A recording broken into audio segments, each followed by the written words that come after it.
Hello guys, welcome to my new video. आज म तपाईहरुलाई माछा मान्छेको बारेमा कथा भन्न गइरहेको छु। माछा मान्छे भनेको एउटा तारा नामकी केटी र सरोज नामको एउटा केटाको कथा हो। यसमा सरोजले तारालाई कहिले पनि सधैँ मकैको रोटी खाना दिन्थ्यो। आज पनि सरोजले तारालाई मकैको रोटी खाना दियो। सधैँ त्यस्तो सारो रोटी खाँदा खाँदा तारा दिक्क भइसकेकी थिए। आज त उसले खानै सकिन। ताराका आमा बुवा शहरमा काम गर्न गएका थिए। सरोजलाई भतिज राम्ररी हेर्नु है भनेर कराएका थिए। 3 वर्ष भइसक्दा पनि सरोज दाजु भाउजूको कुनै अत्तो पत्तो थिएन।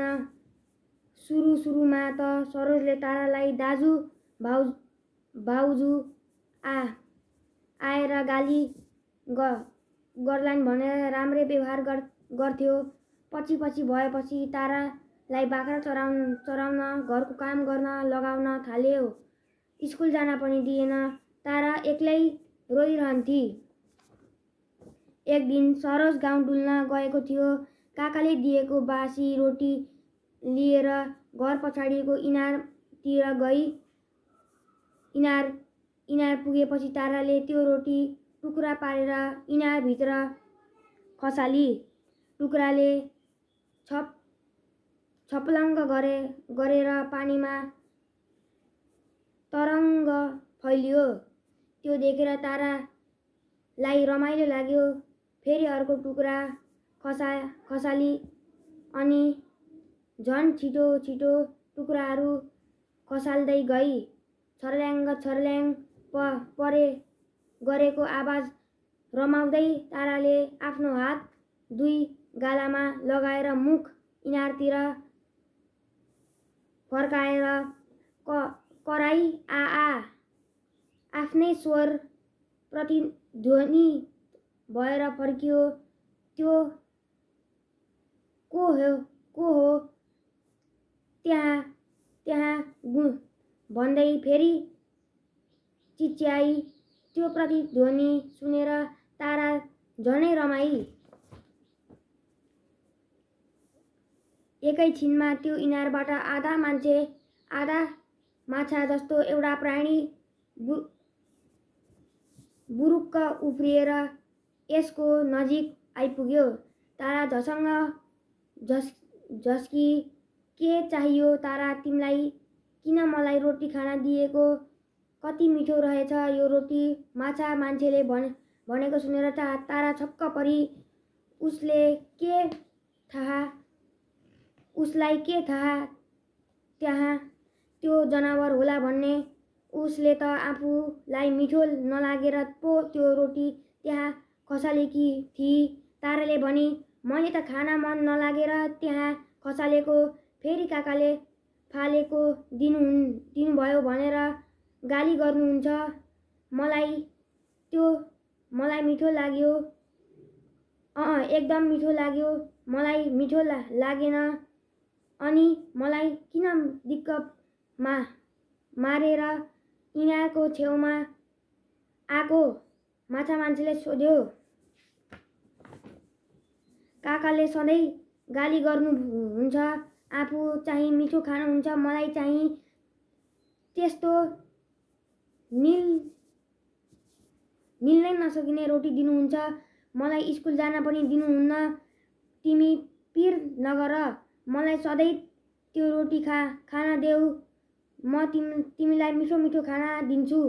एकछिन पख है भन्दै त्यो माछा मान्छे पानीभित्र पस्यो अनि एकैछिनमा बाहिर आयो। उसले हातमा शङ्खे किराको खोल जस्तो सिपी थियो। त्यो उत्तानो पार्दा ठुलो भाँडो जस्तो देखिन्थ्यो। माछा मान्छेले त्यो सिपीको भाँडो तारालाई दिँदै भन्यो, तिमीले यसमा मन लागेको खाना पाउन सक्छौ। लैजाऊ। तारा खुसी हुँदै त्यो भाँडा लिएर घरभित्र गई अनि दाल भात तरकारी खान मन लाग्यो भनी। त्यहाँ साँच्चीकै दाल भात र तरकारी तयार भयो। ऊ कपाकप खान थाली। यसरी ऊ दिनै माछा मान्छेलाई रोटी र आफू चाहिँ मनले चिताएको खाना खान थाली। केही दिनमै तारा चिल्लो पिरो देखिन्। एक दिन खाना खान लागेको बेलामा उसको काका सरोज त्यहाँ आइपुग्यो। यसले त्यो अचम्मको भाँडो देख्यो। त्यसमा ताराले खाना खाएको पनि देख्यो। रिसाउँदै उसले त्यो भाँडा खोस्यो। यताउता पल्ट्याई हेर्यो तर केही बुझ्न सकेन। अनि तारालाई सोध्यो, कहाँबाट ल्याइस् यो भाँडा? कसको चोरिस्? यसले तारालाई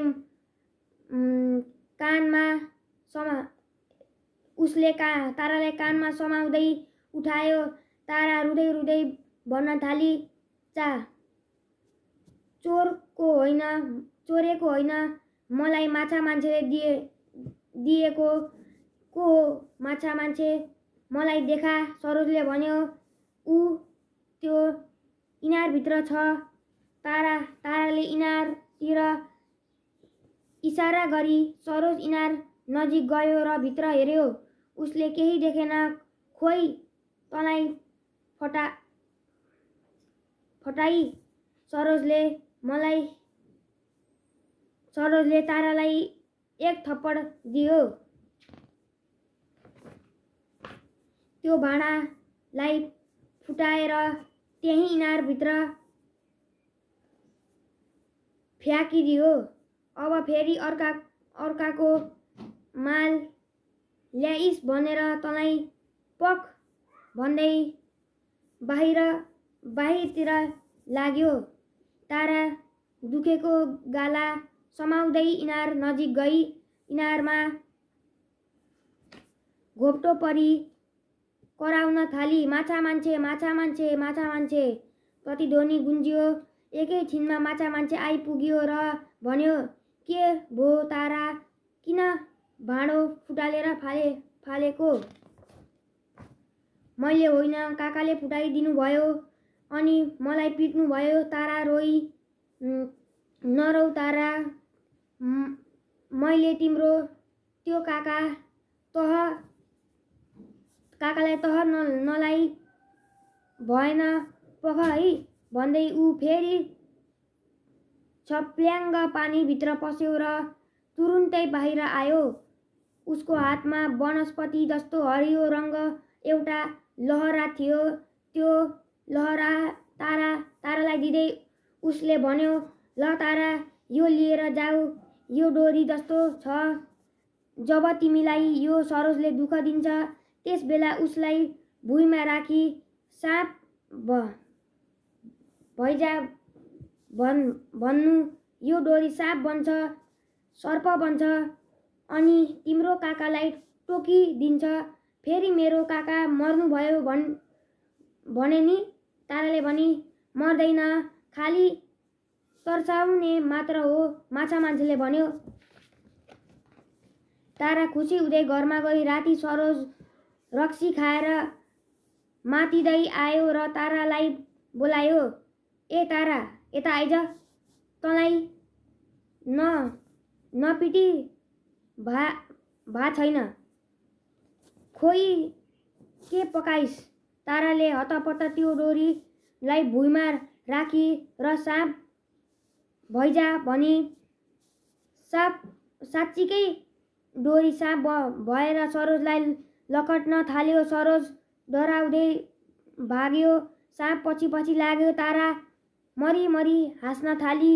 तारा हाँसेको देखेर सरोज रिसले आगो भयो। अझ हाँस्छे, पख तँलाई भन्दै लौरो टिप्यो। साँप त्यसको खुट्टामा बेरियो। लौन भन्दै सरोज लडेर बेहोस भयो। ताराले डोरी भैजा भनी। त्यो साँप डोरी भयो काका उठ्नुहोस्। ताराले काकालाई उठाई सरो बिउजी हो अनि यता हेर्यो र भन्यो, खोइ त्यो साँप कहाँ गयो? साँप अहिले भर्खर यही थियो। काकाले त्यो डोरीलाई साँप भन्ठान्नु भएछ।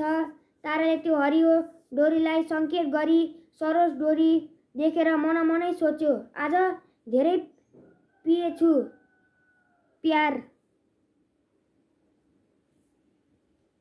रक्सी, नत्र डोरीलाई साँप कसरी देखे? ऊ टाउको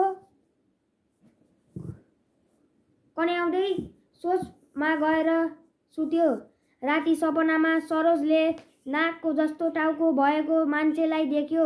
त्यो मान्छे रिसाएर भन्यो, हेर सरोज, तैँले यसरी रक्सी खाने बानी गरिस् अनि तारालाई दुःख दिइस् भने तँलाई म डसेर मारिदिन्छु। तारालाई भोलिदेखि स्कुल जान दिइस् नत्र राम्रो हुने छैन।